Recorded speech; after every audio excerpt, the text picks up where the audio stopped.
Assalamualaikum warahmatullahi wabarakatuh. Perkenalkan, nama saya Siti Aisyah dari kelas 11 IP 1. Di sini saya akan memvideokan mengenai bab 5, yaitu mewaspadai ancaman terhadap kedudukan negara kesatuan Republik Indonesia. Daripada kelamaan, kita langsung aja. Bab 5. Mewaspadai ancaman terhadap kedudukan negara kesatuan Republik Indonesia. Yang pertama, ada mencelaah ancaman terhadap integrasi nasional.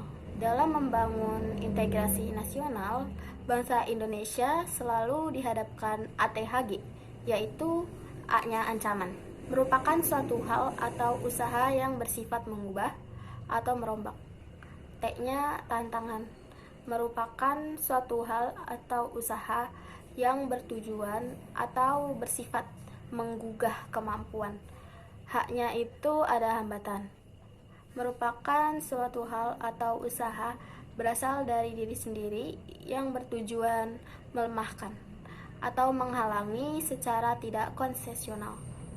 G-nya yaitu gangguan.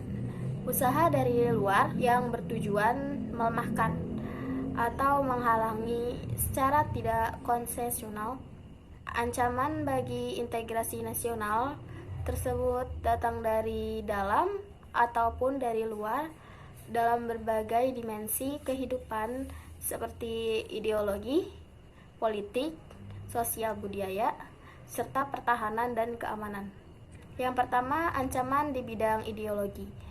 Ancaman yang dinilai mempunyai kemampuan yang membahayakan pemikiran masyarakat suatu negara sehingga akan mengancam dasar falsafah negara, yaitu Pancasila. Yang kedua, ancaman di bidang politik. Ancaman yang dapat bersumber dari luar negeri maupun dari dalam negeri. Dalam negeri itu seperti korupsi, pelanggaran HAM.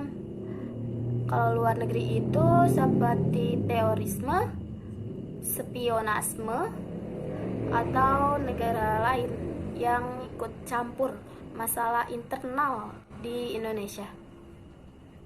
Yang ketiga, ancaman di bidang ekonomi.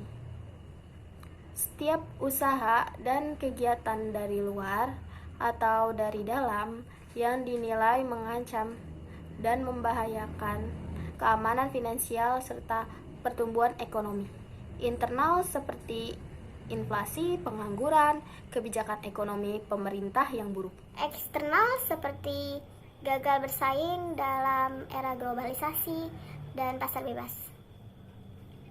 Ketergantungan yang tinggi pada pihak asing. Yang keempat, ancaman di bidang sosbud. Salah satu contoh ancaman dalam bidang non-militer dari dalam dan luar. Di dalam seperti kemiskinan, ketidakadilan, kebodohan, dan kekerasan. Kalau dari luar itu seperti munculnya gaya hidup konsumtif yang selalu mengkonsumsi barang-barang dari luar negeri, munculnya sifat hedonisme, adanya sikap individualisme, munculnya gejala westernisasi. Yang kelima, ancaman di bidang pertahanan dan keamanan. Ancaman yang menggunakan kekuatan bersenjata dan terorganisasi. Pemberontakan bersenjata, agresi, sabotase, dan spionase. Yang kedua, ada strategi mengatasi berbagai ancaman terhadap I-Pole Sosbud Hankam dalam membangun integrasi nasional. Yang pertama, strategi mengatasi ancaman di bidang ideologi dan politik. Yang pertama, mengembangkan demokrasi politik. Yang kedua, mengadakan reformasi lembaga-lembaga politik agar menjalankan fungsi dan peranannya secara baik dan benar. Yang ketiga, memperkuat posisi Indonesia dalam kancah politik internasional.